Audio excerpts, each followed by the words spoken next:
Hello. I had a chance to go look around some places. I actually had a day off work. It wasn't really a day off. I had to take a leave day because I had to go to the dentist to get a crown placed on an old root canal. I got a root canal done like 13 years ago, 2011, and you're supposed to get a crown fairly promptly after you get a root canal because the structure of the tooth is much weakened. But I didn't because it's expensive is the main reason, obviously. But I don't know. I guess when you're younger, you kind of just don't assume the worst is going to happen. Anyway, the dentist I got a checkup recently. He said you really should get a crown on that because there's a pretty high chance that it's going to fail eventually. Whether that's tomorrow or in 10 years, I can't say. But don't tempt fate. So I've been saving up and paid $1,560, which is about what $800 US, I guess, $700 US, and got a crown placed, and it feels okay. Feels a little bit kind of takes a while to get used to it, but at least that's one less thing in my life that can go wrong for now. Anyway, I had a bit of time to kill before I picked up my son, and so I went and looked around some secondhand shops in an area where there's about five or six shops in a small walkable area. It's kind of like an easy place to call into a whole bunch of places in half an hour. Unfortunately, five out of those six had bugger all in terms of stock. Not in terms of stock. They had a lot of CDs, but nothing that I wanted at all, and just a whole bunch of the things that you see everywhere and you don't really want to see when you're looking around. But one of them, the last place, no, was it? Yes, it was the last place I went to, the SPCA charity shop. SPCA, so the Society for the Prevention of Cruelty to Animals. That charity shop had a few things, a bit pricier than the other places, but I'm willing to pay a little bit more if it's worth it. And you can see here, one of the things I picked up was this album, Genesis, We Can't Dance. Now, I've talked about Genesis a lot on this channel. Phil Collins a lot as well. And I've talked about how I'm trying to slowly build a Genesis complete discography. And I'm slowly filling in the blanks. However, that is with the knowledge that it's very, very difficult to find Peter Gabriel era Genesis on CD secondhand. It's not the kind of thing you see around ever. Certainly not in charity shops. Might be able to find it in dedicated music shops, but then you're going to be paying, full price, $30 for a CD, or if not more. But I am slowly building this kind of the Phil Collins era, like this one and the other ones I've shown. So yeah, happy to get this. Got this for $2. Like I said, usually I'm paying $1 or 50 cents. For $2 is not a huge jump up. You can see that the stock was put in the store on the 24th of the 3rd, and today is the 28th. So 4 days it was sitting there. And that's the thing, is that you've got to get in there fairly quickly when decent stock is put out, because almost always when it has the date on these sale price tickets, it's always within a week, if not less, like the day of, or 2 days before it was priced. That's the thing, is that that someone every day, people are going around all these stores all across the city and just combing through, getting anything they think might be able to make some money online or in the flea markets or something like that. So you really you have to be at the right place at the right time to find these things. I'm finding nowadays more than ever. There was a period there where I first returned to New Zealand in 2020 where it seemed you couldn't go into a shop without finding bunches of really good stuff. Really good stuff. But in the last year, it has really dried up a lot. and it just feels like someone, or not some, people, and maybe this means that the hobby is taking off. The collecting secondhand CDs is kind of becoming a thing, because it's just places you can feel are completely picked over now, almost anywhere you go. And where I used to have kind of like if I went to 10 shops, I'd be finding something to buy in 5 of those shops at least. Now I'm lucky if I'm finding in one shop. Sometimes I'll go to 10 shops and find nothing the whole day. And that's not because there are no CDs, it's because there are no good CDs, or subjectively no good CDs. Anyway, off topic there. So this came out in 1991, and this was kind of the first Genesis album that I was cognizant of being a Genesis album and Genesis songs, because I remember those singles that it has here, No Son of Mine, I Can't Dance, especially those two, Hold On My Heart, were played on the radio and TV a lot in that time, 91, 92. One particular memory I have of that song, I Can't Dance, we used to have like a school discos. So in 1991, this would have been 92, because that's when I started. I went to an all-boys Catholic school, can you imagine? From 11 years old to 17, 18. And frustrating. But we used to have these school discos where they would get the local Catholic girls' school.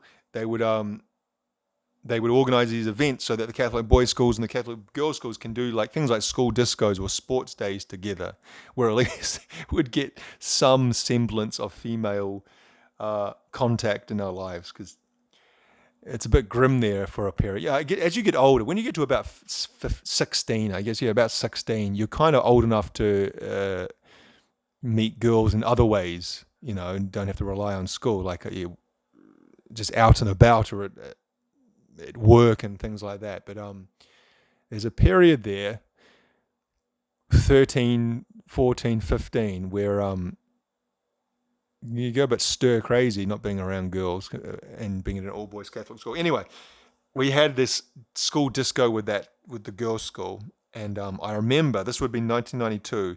The DJ, this is like you can imagine what it's like. The DJ played the Genesis songs "I Can't Dance," which would have been right at the time it was a hit song. I don't know if he was doing that to mock us, or my child mind at the time didn't make that connection, but I certainly remember that song being played at that time. Beyond the singles, I've never really listened to anything else on this album. Looking through the songs, of course, Jesus, He Knows Me. That was the other single, wasn't it? No Son of Mine, Jesus, He Knows Me, I Can't Dance, Hold On My Heart. See if I recognize any of it. Sometimes you look at a song, you think, do I recognize that? Since I Lost You, that sounds vaguely familiar. Tell Me Why, that sounds vaguely familiar as well. But yes, I imagine I probably haven't listened to a whole lot of this stuff, because that kind of late period Genesis never really appealed to me that much. However, like I said, I'm trying to build that collection. Those songs, I like that Jesus, He Knows Me. I think it's always like a kind of catchy song. No Son of Mine starts off that TikTok. It's okay.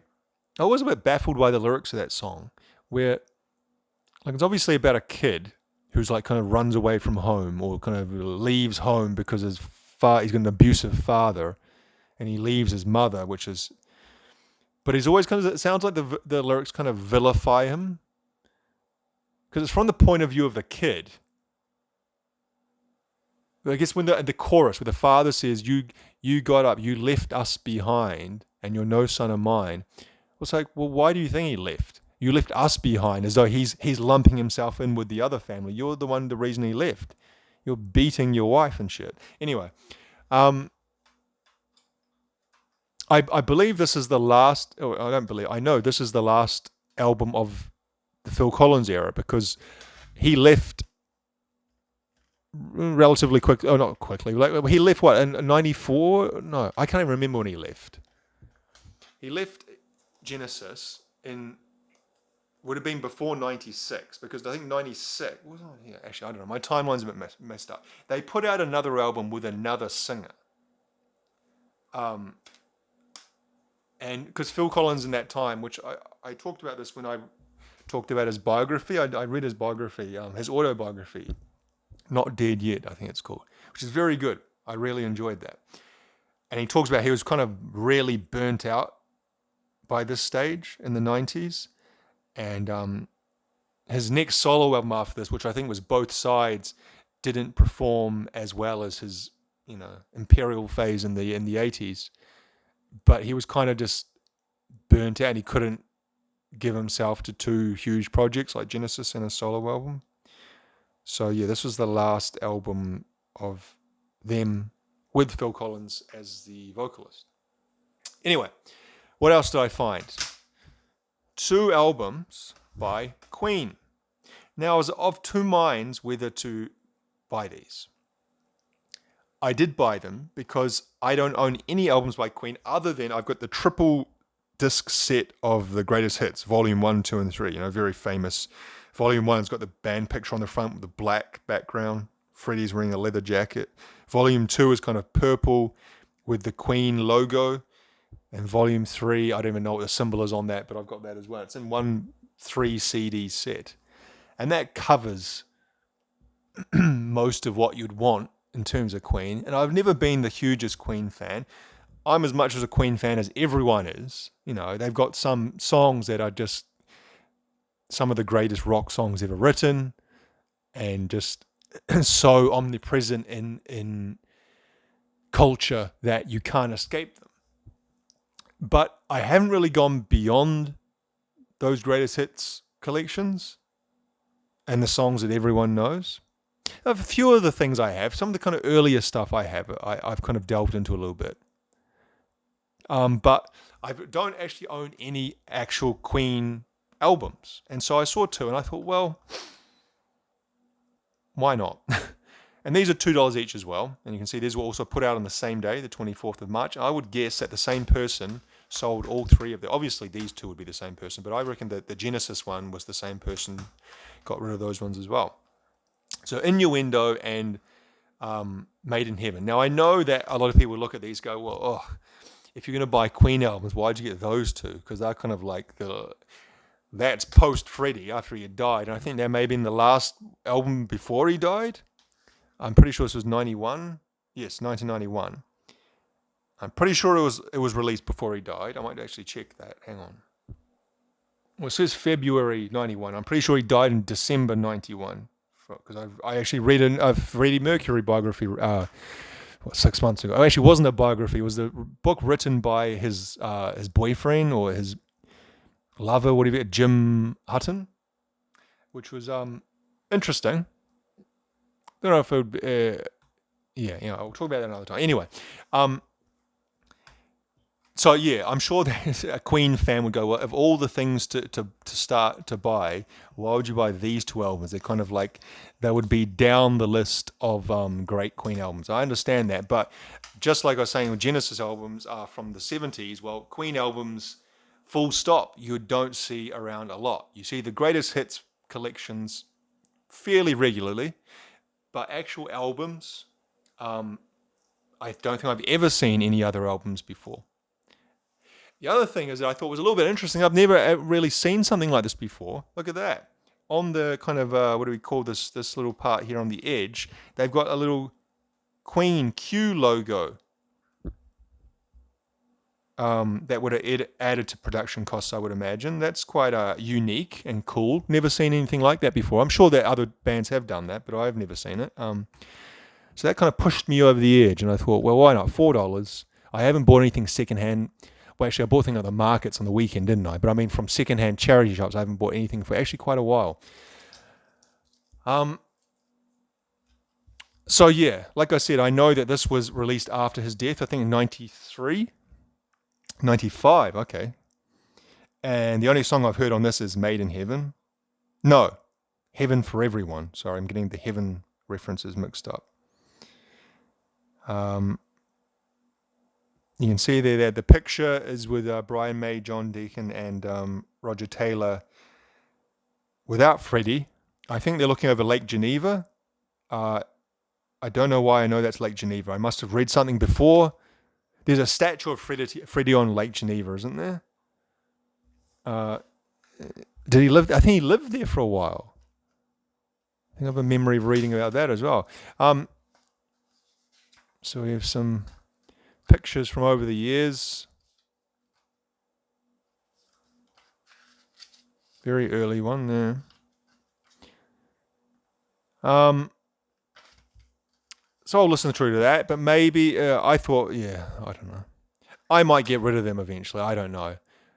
I kind of, again, Queen is such a pivotal band in rock history that I kind of would like to build a Queen collection and listen to all the albums fully or have them on CD. But the chances of that happening are pretty minuscule because, like I said, you just don't see their stuff around secondhand at all. And it would be expensive having to go through and buy. How many albums do Queen have? 1, 2, 3, 4, 5, 6, 7, 8, 9, 10, 11, 12, 13, 14, 15 albums. 15 studio albums. And I'm seeing this, actually, I might have seen The Miracle somewhere before. Is that the one where they've got their faces? Yes, the faces morphed across it. Yeah, actually, I don't know. Anyway, and Innuendo. Now, looking at this, I recognize some of those songs, such as Innuendo, I'm Going Slightly Mad, Headlong. These are the Days of Our Lives, which is what I think that was the last video they filmed with Freddie, and it's quite ghastly because he looks ill. And if you read stuff, he was very sick when they were filming that video. I think they filmed it in black and white because to kind of take away from some of the pallidness of his skin. But he's so kind of skinny and gaunt. And The Show Must Go On. I know that one as well. So yeah, something a little bit different, eh? 3 albums, Genesis and 2 Queen albums, all from a very similar time span, 91, 95, 91. So yeah, thank you for watching. Have a nice Easter if you celebrate.